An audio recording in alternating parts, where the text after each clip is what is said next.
You're listening to the Shaun of the South podcast, brought to you by Food City, dedicated to providing you, their valued customer, with top quality products at the best value every day. From certified Angus beef to locally grown produce and in-store made baked goods, nobody does food like Food City. Find a store conveniently located near you at foodcity.com. South starts now.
Suicide is a dirty word.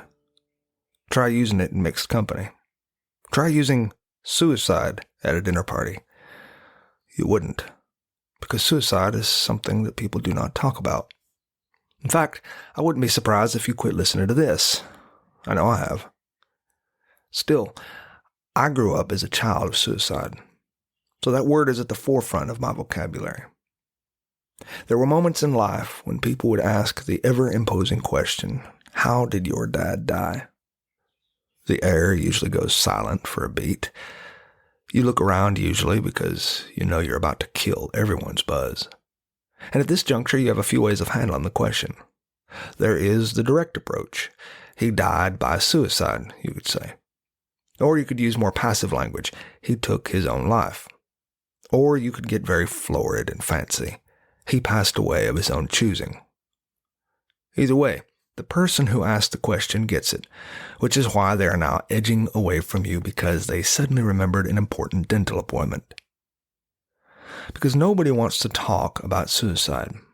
We can talk about diabetes, about heart disease, cancer, or any other cause of death, but suicide, filthy word, conjures up way too much mental imagery. God-awful things, and people don't want to talk about that word. So, nobody does. Nobody talks. And as a result, suicide remains possibly the most undiscussed mental problem in the world. And yet each year, upwards of 725,000 people die by suicide worldwide. Every 40 seconds, someone thinks about attempting suicide. Or let's put it like this. In America, someone takes their life every 11 minutes. Perhaps people even listening to this right now are contemplating the act. I'm sorry to bring all this up. As I say, I know it's not a fun issue, but a few days ago, a friend of mine died this way. And ever since her death, people in her family have all been saying the same sorts of things you hear from nearly all suicide families. They say, "We had no idea." And you see, that's just the thing. Nobody had any idea because she never talked about it. Because we just don't do that. We just don't do that in our culture. My dad never talked about it. Preachers never talked about it. You never see commercials about it. Family members avoid it. And even after my father died, nobody in my family would talk about it. Especially not me. We just pretended like it wasn't there. It wasn't until I was in my 30s that I started talking about my father's suicide with a therapist. I'm still talking about it. I'm talking about it to you. And I'll be talking about it for a long time.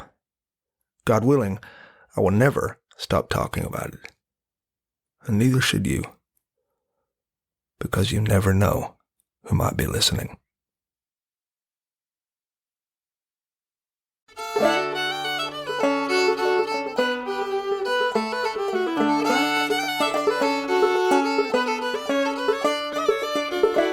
Well, thanks for listening to Sean of the South. I've been your host today, Sean Dietrich, and it has been a true privilege.